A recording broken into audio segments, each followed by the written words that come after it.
শিশুদের উন্নত মানে চিকিৎসা দেওয়ার জন্য এবার চিকিৎসকরা স্টেথোস্কোপের বদলে হাতে তুলে নিলেন রং তুলি। হ্যাঁ, ইনস্টিটিউট অফ চাইল্ড হেলথের অনুদানের জন্য চিত্রাবলী প্রদর্শনীতে তুলে ধরলেন নিজেদের আঁকা ছবি। প্রদর্শনী থেকে আয়ের অর্থ দিয়ে সাজিয়ে তোলা হবে হাসপাতাল।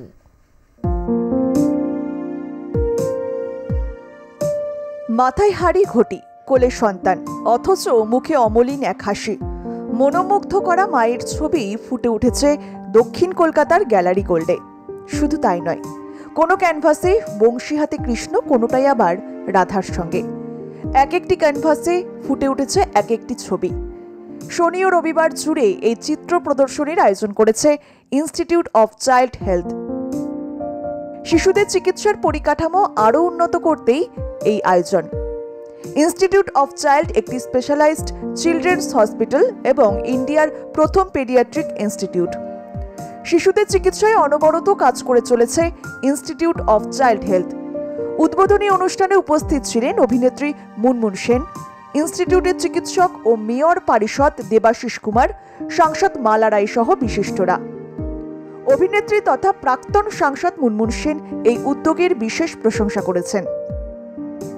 ছবিগুলো শুধু দেখার পরে নয়, মানুষের মনও চিনতে পারলাম যে ডাক্তাররা এসব দিকে যখন একটু ফ্রি টাইম থাকে, সারাক্ষণ তো ওষুধপত্র নানান রোগের সাথে যুক্ত থাকে, কিন্তু যখন ফ্রি টাইম থাকে অন্যদের, অন্য ধরনের বাচ্চাদের বিষয়ে চিন্তা করে, সেটা শুনলে মনে হয় যে হ্যাঁ, আমিও পাশে দাঁড়াতে চাই ওদের।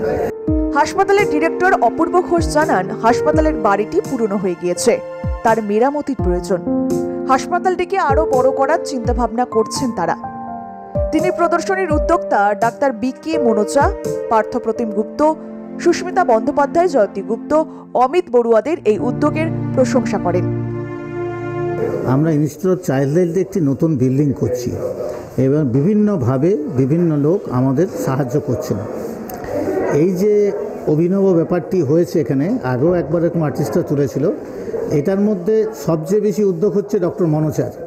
ডক্টর মনোচা উদ্যোগ নিয়ে সবাইকে তৈরি করে এভাবে দিয়েছেন এবং তার সাথে সবচেয়ে আমার আরও ভালো লাগছে যে আমাদের ডাক্তার বন্ধুরাও কিন্তু অনেকেই ছবি এঁকেছেন। ডক্টর মনোচা নিজেও চাইল্ড স্পেশালিস্ট, আপনারা জানেন।